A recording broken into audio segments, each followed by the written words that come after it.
Well, welcome back to This Week in Golf on Saga 960. I'm your host, Chris McKee. My next guest is a TV analyst for LIV Golf after previously working for the Golf Channel for many years. He played his college golf at the University of Arizona before turning pro. I'm joined by Jerry Foltz. Jerry, thanks for joining me. Chris, it's a pleasure being with you. I used to come up to your neck of the woods quite often with the LPGA and my tenure with Golf Channel, and I missed that annual trip. Well, we'll get into some LPGA later. I'm not going to let you off the hook. We will. We're going to ask some Brooke Henderson, so we'll get to that. So, as you know, Saga 960 will be the first radio station in North America to broadcast LIV Golf beginning April 23rd of the Adelaide, Australia event. What are some of the key storylines you're focusing on heading into this event in Australia? Well, obviously, it's the Ripper GC, as you know, and your listeners will soon know that there are 12 different teams in LIV Golf made up of 4 men, and the team that is all Australian is Ripper's GC, and we have a sold-out crowd in Adelaide, which we've never really had in advance, that far in advance. They sold out in a day, all their tickets. They added more tickets. They sold those out. They recently, the government released the fact that they could have more people attending than the 75,000, and those are selling now and selling very quickly. So we're gonna have an atmosphere that we really haven't seen in LIV Golf. Every domestic event in the U.S. has been well attended and a lot of fun. It's a party atmosphere. It's a little bit of the Waste Management Phoenix Open each and every event in the States. But we've never had one that's going to turn out like this, with an almost completely surrounded par 3, much like Phoenix, the 15th hole down at the Grange in Adelaide. So it's all going to be how the Australian team fares in front of their home crowd. You know, you mentioned that, and I was going to ask you my next question as well. You know, you get a sense with this sold out, event in Australia, as well as the Masters last week. Have we reached a turning point for LIV Golf in the minds of maybe the average sports fan? I don't know if it's the average sports fan that really had an opinion on it. Obviously, the narrative in North America has been largely one-sided and propagated most likely from the powers that be in Ponte Vedra amongst their partners and the people who have a stake in their business. I think the average fan that you reference is the fan exactly that LIV Golf is after and getting in big numbers. And I think they're tired of it all by this point. They just want to see great golf. They want to see as many of the great golfers as they can in one place. And it took LIV Golf to come into existence for the PGA Tour to react to that and basically say, with their new elevated events, that's exactly what we're going to do. So I think the average fan just wants to see great golf. I don't think they care where it comes from. I think what we hear from many of the fans is that they like our style of coverage a whole lot better than what they call the stale PGA Tour prototype of golf coverage, because we kind of keep you leaning forward in your chair as opposed to laying back. So, Jerry, you've had a better look at Phil Mickelson than just about anyone over the past year or so. Did you have any inkling or sign that he was going to show up to Augusta National and drop a T2 on the world? I cannot wait to see him. I'll probably see him on Tuesday and just say that literally that doesn't happen. What he did doesn't happen. He's not a mortal. He hadn't been playing that well. He believed he was on the edge. He even said that. He stated on Friday, I'm about to go on a tear. You guys might not believe me, but I'm going to go on a tear, something like you've never seen before. In Phil's mind, he can win the next 3 majors. I promise you that. He is so damn delusional, but he believes it. And a second place finish at the Masters at 52 years old, that doesn't happen, period. But he is Phil Mickelson. And I think the same thing applies to him that applies to Tiger, that David Feherty once told me, now my partner with LIV Golf. He said, the only time I've ever been wrong about Tiger is when I underestimate him. And I think that's exactly what applies to Phil. So, also Brooks Koepka as well. You've had as good a look as him as any, and he won the week before in Orlando on LIV. Just your thoughts watching Brooks at Augusta last week. Obviously disappointing finish, but he looks to have gotten back to his old self, really. Yeah, well, he's healthy again, finally. And he even stated that the fact that he didn't know if he was going to get back to this might have had an influence on his deciding to join LIV. But I think looking back from this point forward, or even before, I think he knows he made the right decision, because Brooks's career on the PGA Tour wasn't littered with a bunch of PGA Tour wins. It was littered with 4 majors in the course of 2 years, just over 2 years. He never really seemed to care that much about regular PGA Tour events. Of course, he did inside, but he didn't. There was something about his competitive nature that didn't bring out his best in a regular PGA Tour event that it did at the majors, and he showed it again last week. I think he is well positioned now by playing a whole lot less golf and being healthy again to go on a major tear, the likes of which he did before. Who knows? I mean, to say that he's going to win again another major is a big step, but absent a few good breaks on Sunday and a few more putts going in Thursday, Friday, Saturday, he walks away with that thing last week with the Masters. So he's in a good place, and you could tell by the twinkle in his eyes when he talked to reporters at Augusta National, he knows it.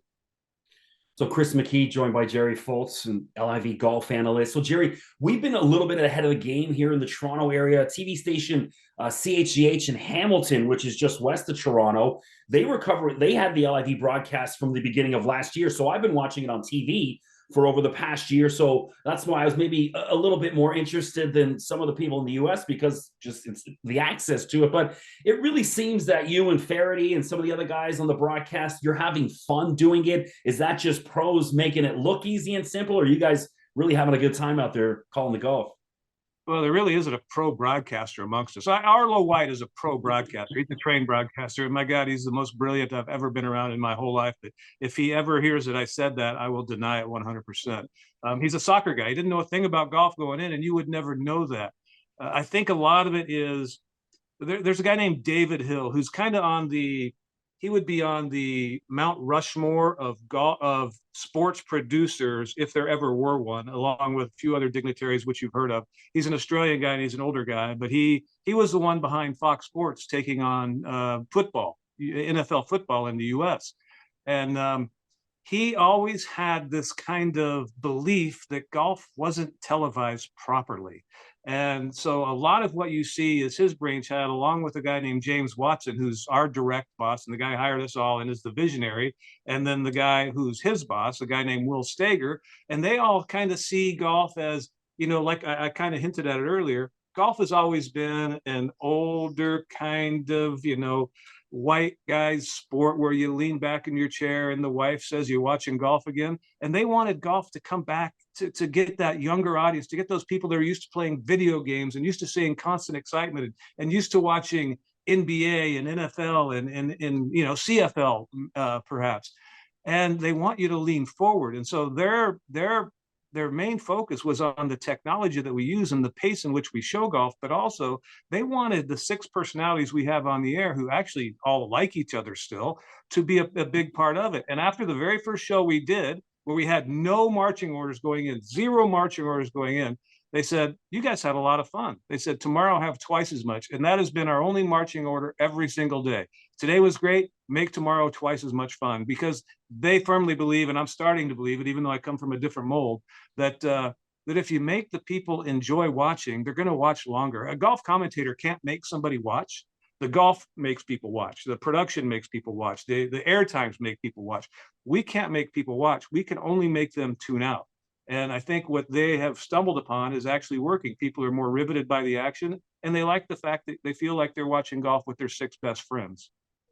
So we're being joined by Jerry Foltz, LIV Golf analyst. Jerry, I mean, you were living a broadcaster's dream, Golf Channel, top of the mountain, and then this new opportunity, a phone call comes in for LIV Golf. Walk me through maybe the process you went through in your own mind to make the decision to leave, to go to LIV. It wasn't easy. 27 years of Golf Channel, and that was, I back into that career from a mediocre playing career as a professional, but it was a really tough decision, really tough. And I weighed all the pros and cons. I knew all the backlash. I knew all the heat I would take from people who might be a little less informed about much of LIV and about the source of the funding and about what it was meant to do and what it was meant not to do. But that was a big part of it. But I think at this point in my career, it was my then 25-year-old son who said, Dad, as only kids can, Dad, you're going to turn 60 this year. You don't have that many years left. You don't want to spend them regretting not having the, let me say, guts to take a damn chance for once in your life. And he goes, the format's brilliant. The business plan is genius. And you should get involved in this as soon as you can. And I did. So is there any part of LIV Golf, how it's broadcast or even played, that you kind of had to adjust to personally and kind of change your, mindset, maybe because you've been so used to seeing it done a different way? Yeah, a couple of things. First of all, it's golf, golf, golf, golf, golf. Everybody's out there at the same time. We show more shots per hour than anybody's ever even dreamed of showing. And then when we do go to our commercial breaks domestically in the U.S. and the markets that take those commercial breaks, we still provide the world feed. So we're still talking. We don't have timeouts. 5 hours of concentration calling golf. I mean, we show a guy who we haven't seen in 10 minutes because we're showing every guy in 8, 10, 12, 15 seconds, as opposed to 40 and 45 seconds. To keep in mind how he got there. Why is this putt for bogey? We saw his second shot miss the green. Obviously, his bunker shot went to here. That kind of thing is really, really tough to keep track of because they're scattered out all over the course. Normally, the leaders are following each other back to back down the same stretch of holes that you just got used to seeing. You had a lot of time to take in exactly what they were doing. That to me has been the hardest adjustment for anybody who's covered traditional golf, and everybody on our air, absent Troy Mullins, has been on the air covering traditional golf, and our play-by-play guy who literally thinks he's covering soccer and brings that same energy to it, which we love. We absolutely love Arlo in that. Yeah, I love some of his calls, Danny Lee's putt and stuff like that. It was the way it was outstanding. Really enjoyed that call. So yeah, he is. I mean, I hate him. I absolutely hate the guy because he's so disgustingly talented without even trying, and his voice is ridiculous. And if you happen to be a Ted Lasso fan, I don't know how that's distributed in Canada, but he plays himself on Ted Lasso, and he's absolutely perfect in that as well. Was he on? I don't watch that. Everyone keeps telling me, Chris, you love Ted Lasso. I watch Ted Lasso. I watch sports. That's it. So. It is sports, sort of. It's soccer. They call it a sport in a lot of countries. I got to get there. So, one of the things last year watching LIV, I had a hard time maybe buying into the team concept. I'm starting to turn the corner on it. One, for those unfamiliar, just explain this different layer of the team concept behind it within LIV. Well, the team concept is really the kind of the genius behind the business model, the business plan. Those teams are going to be extremely valuable in time. There's 12 teams. We might expand. There's been talk of that, expanding to a few more, but only as much as we can contain within a shotgun start, everybody on the course at the same time. It's 4 players per team. Those teams will have owners eventually, equity owners. They play for a $5 million purse each and every event. Last year, that money was split equally in our beta year amongst the players. This year, that money, I understand, goes to the team to build that equity in the team. And each player on that team will have a different contractual relationship with the team as to their percentage of that. But also in that's just going to be eventually a small portion of that team's equity earnings. It's going to be merchandise. It's going to be advertising. It's going to be sponsorship sales. It's going to be so many things. And it models it after other sports. The same kind of business model took place in cricket 25 years ago. And all of the powers that be were up in arms then, much like they are now about LIV Golf. And it turned out to be a huge boon for the game and for the sport of cricket because they transformed the viewership and the interest in cricket and those teams that they had created out of nothing, made up of mostly stars. So that's a big part of it. But I think the most important part is we've had drama almost every single event regarding the team competition coming down the stretch. As Canadians, your interest might be a little bit in the Ryder Cup, but it's certainly in the President's Cup because you always have at least one and maybe 3 or 4 last year playing in the President's Cup. But that's once every 2 years. And they're not playing just for Canada. They're playing for the international team. And they have guys on their team that don't, they might not even be able to communicate with. In LIV Golf, we have mostly geographically centered teams, an English team, a European team, a South American team, a predominantly Mexican team, an Australian team, and a few American teams, and it provides that way for somebody who has only been interested in team sports, like most of the viewing audience is, to kind of form an identity with the team or two and root for those people. The players bought in day one. I was like you. I was skeptical. I thought it was the corniest thing in the world, but now I bought it. Absolutely bought in. I'm Team Smash's vice associate captain-in-law.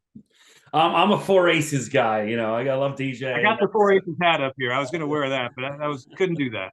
Yeah, you talk, just for, let's talk, comparison to PGA Tour, obviously, whatever. We just watched the Masters last week and Sunday, it's Brooks Koepka and John Rahm, for the last 9 holes. And there's another 48 guys that almost become irrelevant. Well, that's not necessarily the case with LIV because they're the team aspect of it. So those other guys still stay relevant and part of the storyline. And that's part of like, I kind of get it now. So it made a little bit more sense to me from there. Yeah, I mean, you're counting 3 scores per round now, and somebody who's just out of contention whatsoever, basically making birdies that might make them a little more money, but not much. They go out on that final day with a chance to help their team finish in the top 3. The top 3 teams get paid. That's it, just the top 3 of the 12.